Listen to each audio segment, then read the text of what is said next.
Good morning. My name is Cindy Hackett, and I'm a member of the Board of Trustees of the Tahoma Unitarian Universalist Congregation. As always, my heart is absolutely filled with joy as I see all your names this morning. And as I hear about you lighting your chalices and hear about how your lives are going and how your friends' lives are going as we take this amazing hour on Sundays to reconnect. We welcome all who join us with a longing for community, the hope for peace and comfort. We welcome those who are seeking justice. We are a diverse congregation who encourages each member and friend to find their own truth and belief. We invite all to join us in a search for meaning and community, even this virtual community, which works pretty well for me. We're guided by reason, respect for each other, and by love. And one really amazing thing about our virtual platform is, number one, that it does allow us to come together as a community. And number two, it allows people from all across the country and even other places of the world to join us and to join in and enjoy our community. And I'm really, really grateful for that. As Linda mentioned earlier, we invite you and encourage you to follow us on Facebook, where we'll post a link to this video version of this service and news of other ways to connect. Do watch for the e-news, because that will give you links to other opportunities for community. Also, a second reminder to send in those pictures to Linda's email of your pets, whatever they may be. We have 2 dogs who absolutely love this time. They just completely calm down. And so we'll be sending pictures in of them. And now with a breath, I invite you to gather your heart and your mind. Breathe in, breathe out, and prepare to gather in worship together.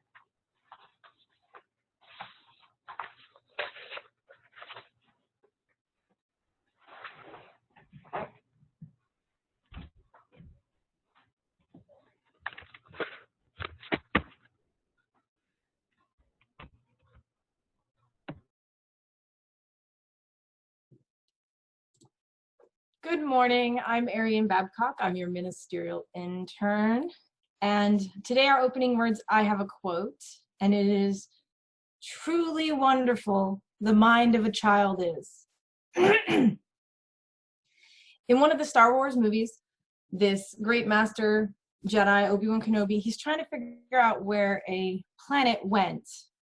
It was not on the star charts, he had all this evidence, and he just couldn't figure it out after going to the Great Library. So he went to ask wise master Yoda about the problem, and he presents all this evidence. Well, Yoda's teaching a class to a bunch of very young children. And he immediately, as sometimes these great philosophical teachers do, he immediately turned to the children and he said, "What do you think, children? What do you think, my students?"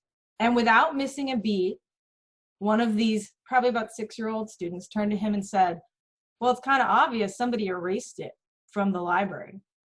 And this was not something that this great master could imagine, because to him, the library, the information there was perfect and could never be changed. And Yoda's immediate response to Obi-Wan was, "Truly wonderful the mind of a child is," speaking about how, despite all that he had seen, all that he had experienced, and all of these things that we know for sure, the child immediately solved the problem simply by looking at it from their innocent perspective.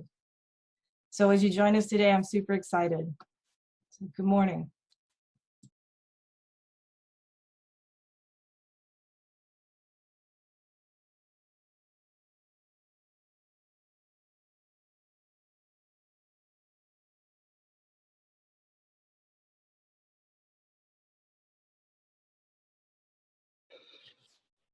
Hi, this is Tim Dyson, and I'm gratefully serving as your celebrant this morning. Will you join me in reading the opening or the lighting of the chalice words? We light this chalice in deep respect for the mystery and holiness of life. in honor and in gratitude for those who have gone before, with compassion for those who dwell among us, and with hope and faith for generations to come.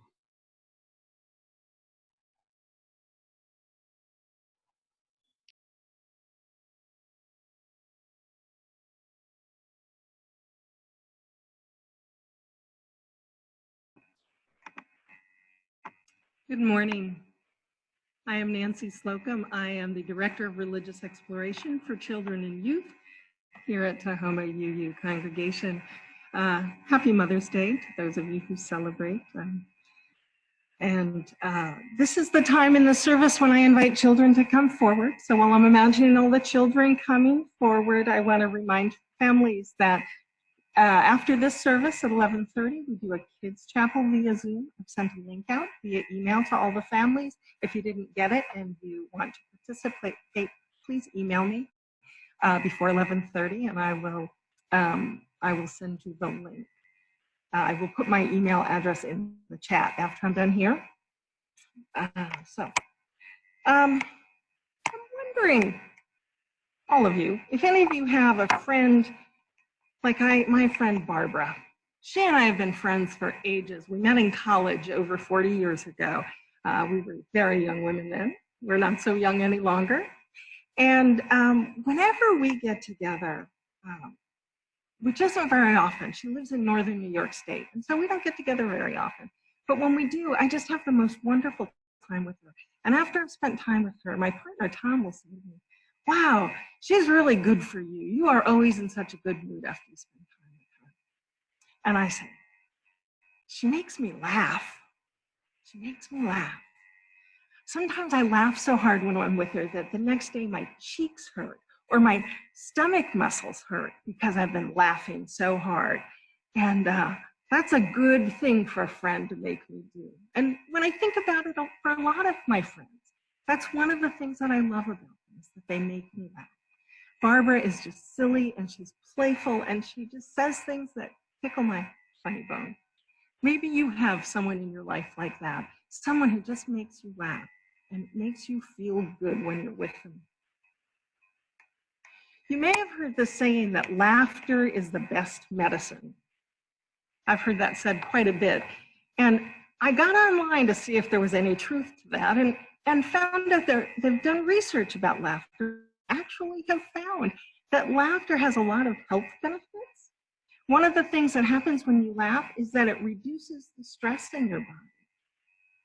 And it sends oxygen through your body because you're breathing deeply when you're laughing. It sends oxygen. It helps your body do better because of all that oxygen.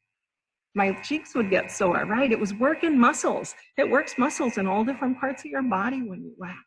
That's good for your body. Your body has chemicals in it called endorphins that when they're released, they help you feel better. They help you feel good. They can even help reduce pain if you're in pain. And laughter helps you get those endorphins, those chemicals going through your body, helping you feel better. And they've even found that it helps you fight off disease, like the common cold, that if you laugh a lot, your immune system is stronger. That's pretty powerful stuff. So the thing that I found really interesting, though, is that your body doesn't know if you're laughing because something was funny or if you are just laughing. Right? You don't have to laugh because something is funny. Your body and your spirit get the benefit of laughter either way. So I ran across something that's called laughter yoga. And it's basically just doing different laughing exercises to get your body to do all those things that's so good for it, all that good medicine for your body. I'm not a professional at laughter yoga, but I found the instructions, I saw videos online and stuff, and thought, well, this is kind of simple stuff. And I think it's something we can all do together. So this is a leap of faith on my part, because I'm going to do the exercises here, and I am trusting that you all in your homes are going to do the exercises there. I hope you will, because I think you'll find some interesting things happen when you do these exercises, okay? You might want to stand up if that feels good to you. You can maybe get more into it if you're standing up, but if you need to sit down to do it, that's just fine. So let's begin. First, taking a deep breath. Just let it go. Do another one. And as you're doing this deep breath, I want you to think about how your body's feeling right now. Feeling it all tense? Are you holding on to some kind of bad feelings or anything? Just check in with your body.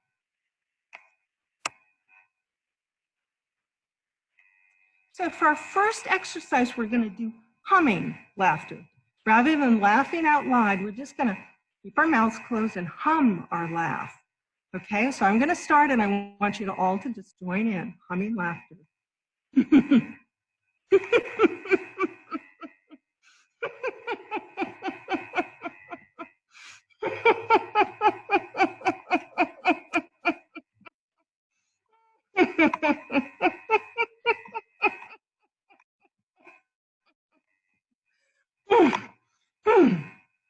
How was that?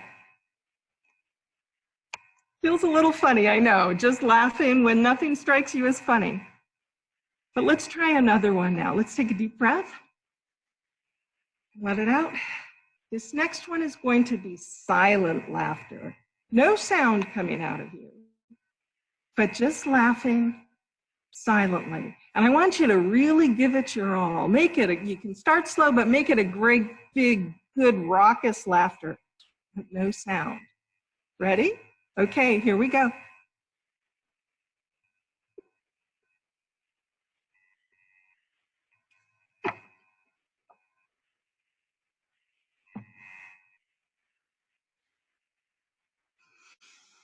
And a deep breath. All right, lion laughter. There's a yoga pose called lion pose where you scrunch your face up and you stick your tongue out and you growl like a lion, but instead of growling like a lion, you're going to laugh like a lion. I don't know, do lions laugh? Our lions will. So scrunch your face up and then laugh like a lion.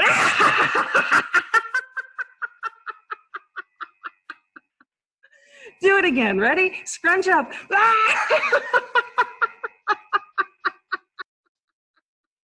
And one more time.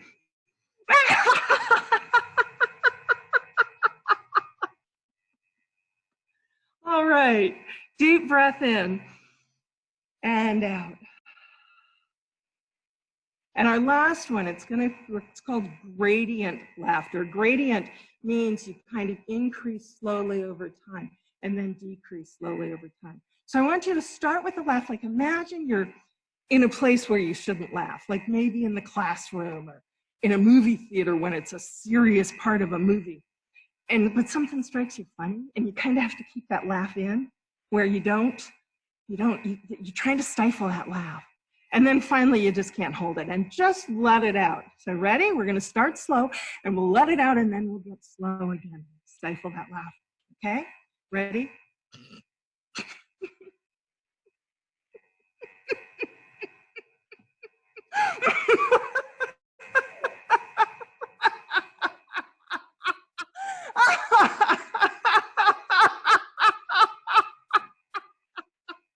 Oh, slow it down.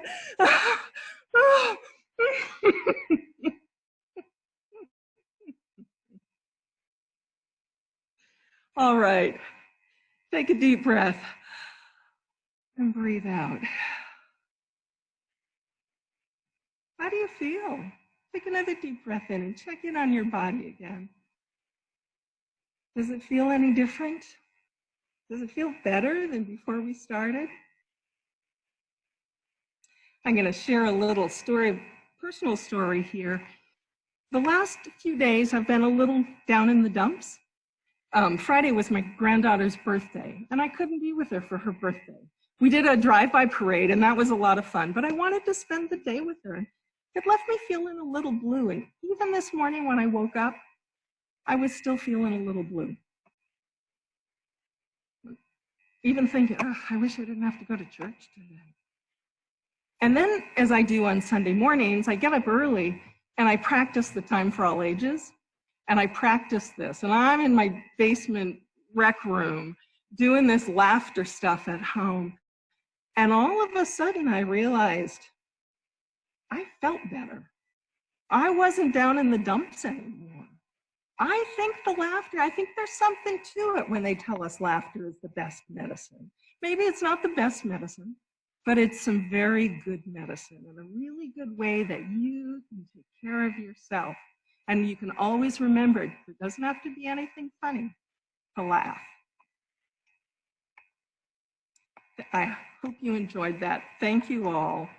And as I like to remind all of our kids, if you're leaving us at this point in the service, we hold you in our love as you go, as you go. May your heart be at peace as you go.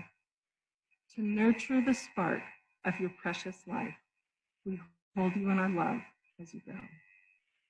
Take good care and don't forget to laugh.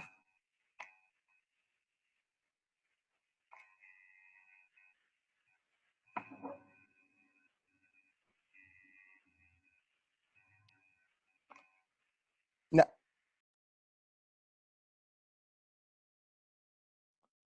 now is the time we offer our financial gifts to the work of this congregation.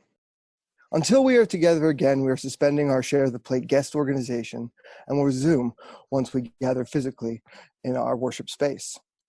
Thank you for your consideration to support our church during this uncertain and volatile time. You may follow the link on the following slide to contribute your support for our church members and staff working tirelessly to keep our congregation connected in new and dynamic ways. Every little bit helps, and while we are physically apart, our gifts are stronger together. Thank you.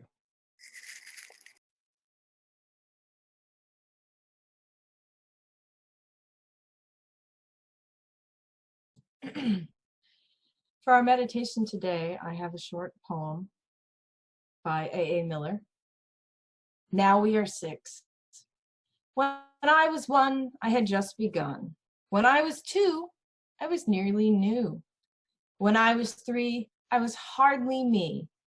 When I was 4, I was not much more. When I was 5, I was just alive. But now I'm 6. I'm clever as clever. So I think I'll be 6 for now and ever and ever.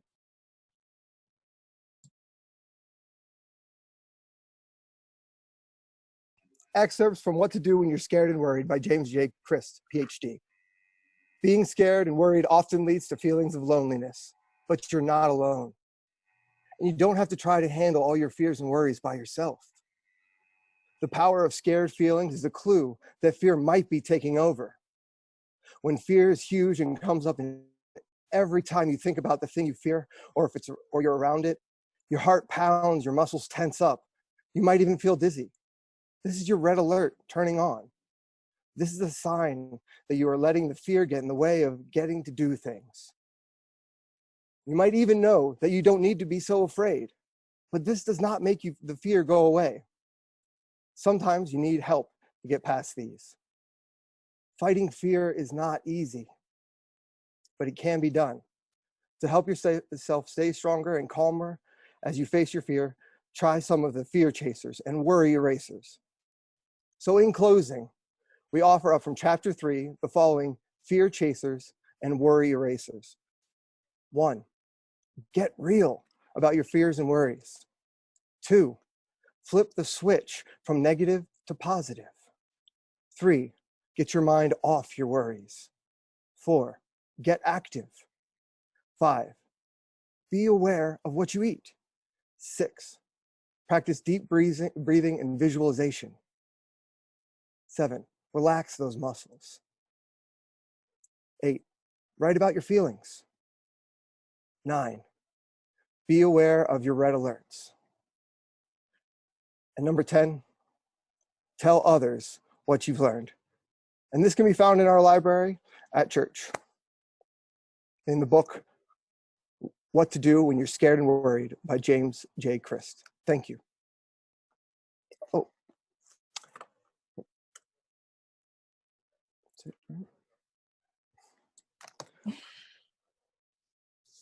This is always fun to do services in this new and interesting format. It's always such a grand adventure.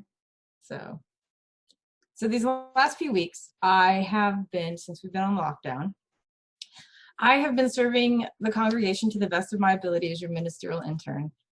And many of you know, and some of you don't, I've also been serving the people in the state of Washington in my work as a chaplain. And I have, in both of these jobs, I have been walking alongside families as they face COVID-19 head on. This is a grace to get to walk beside these people, you guys included, and lend them whatever calm or whatever thing they need that I can provide. Sometimes I can't offer them anything but me being there, but I have been trying to do this. Well, doing this work adds a little bit of extra weight to my worry sometimes.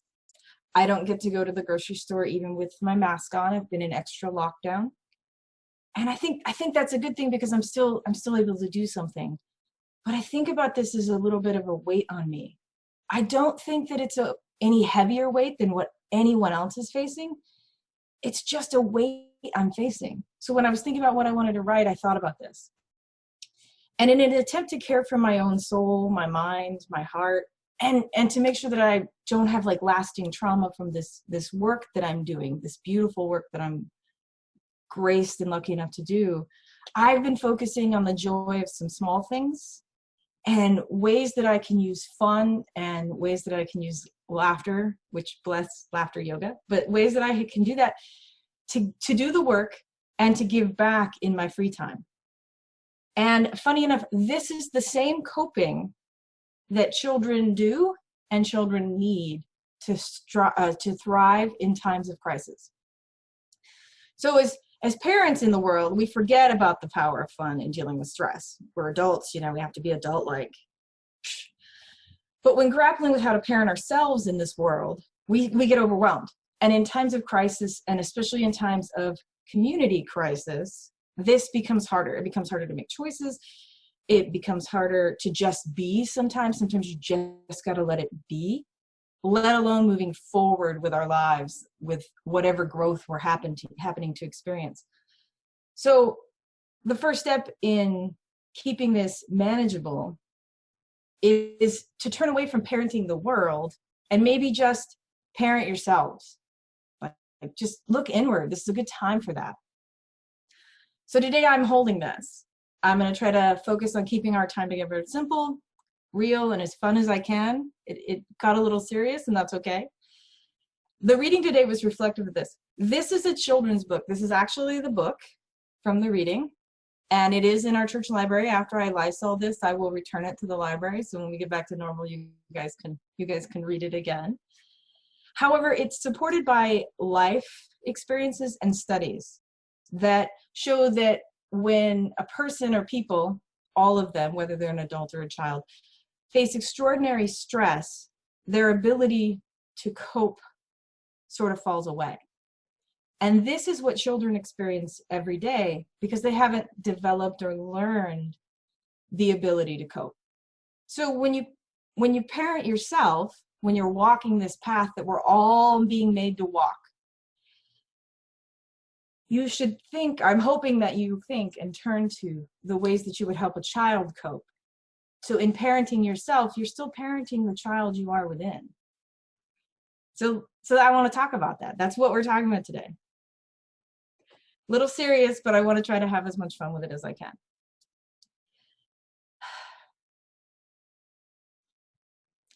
Taking what we know and we go out into the world and we're facing this stuff, this stress, it's all very negative. And I'm hoping that as you parent yourself in the world, that you're not responding to the negative stuff with negative stuff. You're not taking the negative and doubling down on it. That when you have a feeling or you see an action or you're having a thought that's negative, I'm hoping that you're not shouting that into the world. And this is extremely hard. This is the parenting challenge. But if you can do it, it goes from being a challenge to being your superpower. And this stems around the idea that you cannot control other people. You can only control yourself and how you respond to it. If that's not parenting, old business, that I don't know what is then. So keep your superpower in your forefront there. Don't respond to negative with negative. When you see or read something on social media that you absolutely know in your gut or in your heart or in your mind is wrong, I know you're going to feel outraged. I know you're going to see that negative. I think sometimes it might be best to keep scrolling right now in this time. I mean that. Don't give up your energy that you need to parent yourself to those other people, because you need to strive to thrive in extraordinary times. This is again, back to this idea that you're parenting yourself. Because all you're going to get in return is probably more pain. And you don't need that. Stop feeding the trolls so they can return to their places under the bridge. And if when this is all over and you are healthy enough and you want to go conquer trolls, I would say do it. Do it when you're strong, do it when you're healthy, and maybe gather a party of adventurers to get the job done right. Because it is not safe to go alone when you fight trolls. I'm just saying. In your parenting yourself, strive to have the childlike wonder that's there. Don't go alone. So for my third hard thing that I want to talk about in parenting yourself is this idea of not bleeding on the people who did not cut you. I'm going to say it again. Try not to bleed on people who have not cut you. Again, this goes back to the fact that we lost a lot of our coping skills. So all these things are piling up on you, all these events, all these little sort of miniature things or maybe big things. And then something happens. It could be a small thing. And you just sort of explode all of that onto a person. That feelings, that anger, everything just sort of like vomits onto somebody. It could be your child, it could be your partner, it could be somebody at the grocery store. I know it is really, really hard.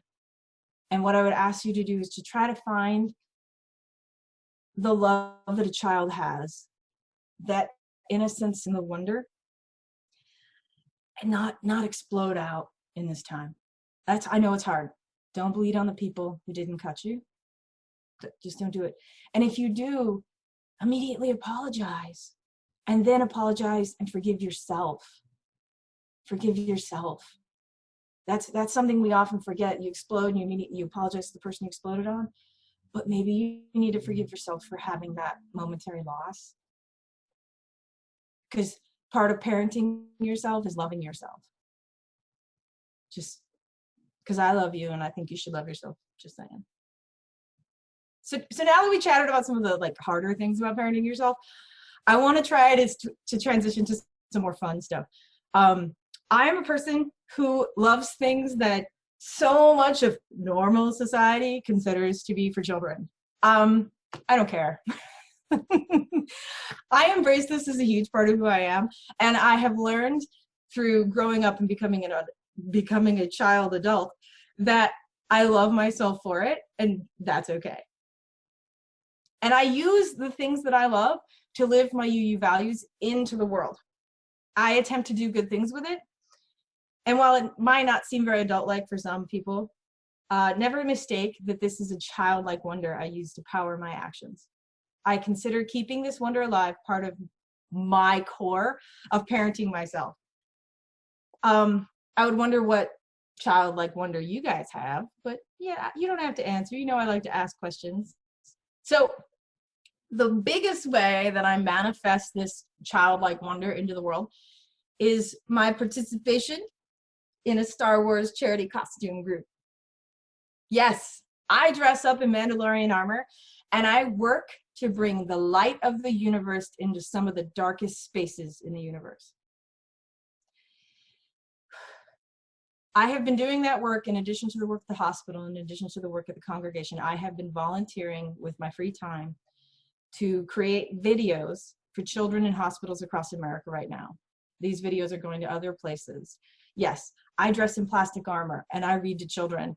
And part of me thinks that that is so amazing. And I've stopped caring about what other people think, but I think that I would love to hear what thing you do that brings, especially in times like this, that brings light This stuff renews my soul. And by doing it, it gives my soul, my heart, and my mind time where I get a break from trauma. I get a break from the stress of what's going on right now. And that break sometimes is all that I need to figure out how to get through some of it. So I would encourage you to find what works for you, because everybody's different. I don't expect everybody to make a head-to-toe set of armor by hand and go out and read to children in cancer wards. Like, that's just not for everybody. I understand that. But I'm encouraging you, and this is the invitation, to find the fun thing that is yours, to seek something that you can do right now in the space and with the limits that we're facing right now that renews you. Maybe some days that thing is that you eat your favorite cookie, you dip your Oreo in milk, or you eat the extra chocolate chip, double fudge, or whatever it is. Other days, maybe you need to wear your fun astronaut shirt to the pulpit for church. Yeah, that happened today. Or maybe you just decide that you're going to go out and you're going to look at a flower and see joy in it. Something that simple, something that childlike, that wonderful. So in this time that we reach out to others, I want to say, as you parent yourself in reaching out, finding new ways of connecting would be important now. This is fun. I know the new technology, Zoom, can be very intimidating, and it's genuinely never going to fully replace sharing the same air and sharing the same energy and the same spirit that we do when we share space. But that doesn't mean that it can't be helpful to you or helpful to the other persons that you're electronically meeting with. That's sometimes living your UU values. And remember, we're parenting ourselves here. So maybe give yourself a pep talk and jump in like you would to your child. And if you struggle at first, don't be embarrassed and try not to get frustrated. You're learning something new. And in terms of being a parent, that is a brave action. Think about a child learning something new. They're scared. And it's okay. That's the thing. It's totally okay. Don't give up. Have fun with it. Find your joy in it. Help other people find their joy in it. Maybe you can help them understand how to mute or unmute themselves. Don't be afraid to laugh at yourself when you make a mistake, because you're parenting yourself too here. Like, this is the thing. Now, I know later, many moons from now, maybe I could say it like that. Once this trauma has passed, and I say that once the trauma has passed, because there's this phrase in counseling, you cannot process trauma while you're still in the trauma. I'm gonna say that again. You cannot process trauma while you're still in the trauma. You can only cope. You can only survive. That's why I use the word survive to thrive. So I know that once this time has passed, that I will spend days walking, I will spend days sitting, and I will be unpacking everything that I carried until I'm healed. I've already made a plan for it. I've already mentally prepared myself to do that because I'm parenting myself through some of the hardest times that we've experienced, potentially. I would encourage you self-parents out there to try and do the same. Make a plan, know that you can't deal with it right now, but also know you need to survive until you can thrive. So be kind to yourself, love yourself, use your wonder, seek out wonder, seek out fun, find that sparkle of joy. So I thank you for listening to me today. I thank you for letting me put my Mandalorian helmet on the pulpit, so to speak, and get to wear my awesome astronaut shirt. So I'd like to go ahead and set an intention now. And I invite you to set an intention. And that is that I would ask you to use whatever it is you got from today's service, whether it was the music, whether it was the words, whether it was the dancing. And I would ask you to take that thing and live it out in your you way in the world this week.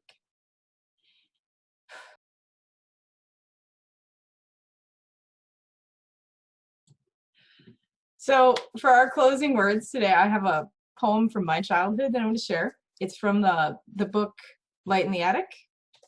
So the poem is called What If by Shel Silverstein. Last night while I lay thinking here, some what ifs crawled inside my ear and pranced and partied all night long and sang their same old what if song. What if I'm dumb in school? What if they've closed the swimming pool? What if I get beat up? What if there's poison in my cup? What if I start to cry? What if I get sick and die? What if I flunk that test? What if green hair grows on my chest? What if nobody likes me? What if a bolt of lightning strikes me? What if I don't grow any taller? What if my head starts to get smaller? What if the fish won't bite? What if wind tears up my kite? What if they start a war? What if my parents get divorced? What if the bus is late? What if my teeth don't grow in straight? What if I tear my pants? What if I never learn to dance? Everything seems well, and then the nighttime what ifs strike again. So thank you. Don't let the what ifs get you.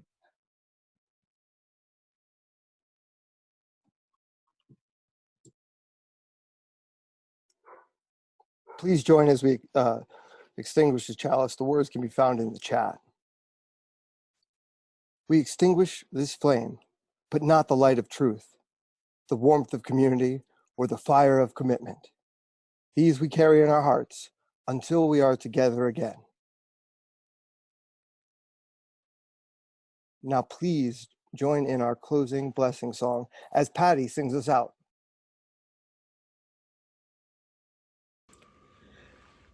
From you I receive, to you I give, together we share, and by this we live. From you I receive, to you I give, together we share, and by this we live.